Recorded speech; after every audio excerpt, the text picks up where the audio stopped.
So today here we are in Excel, and we're going to look at just some basic things in formatting. I mean, and this is probably pretty easy for you guys. So have a look here. I'm going to just go to and select any cell. There's A1.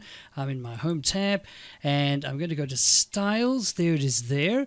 I'm not going to do conditional formatting in this video. We'll do that in another video. We have format to table and cell styles. I'm going to show you what they do.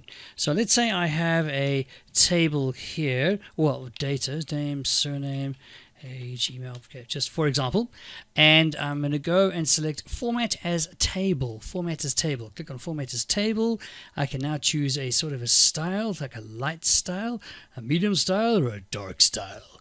I'm going to do dark. Click over there. That's the headers. Yep, that's all good. My table has headers, nice, and click OK.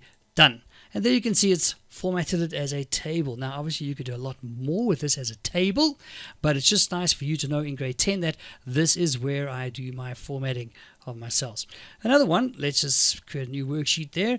And here you can see we can actually use cell styles. Now, just like we have cell styles, styles, not cell styles, just as we have styles in Microsoft Word where you can choose different styles, okay, we have the same thing in Microsoft Excel. So have a look, cell styles, and we have all kinds here. We have good, the bad, and the ugly. I mean, the neutral.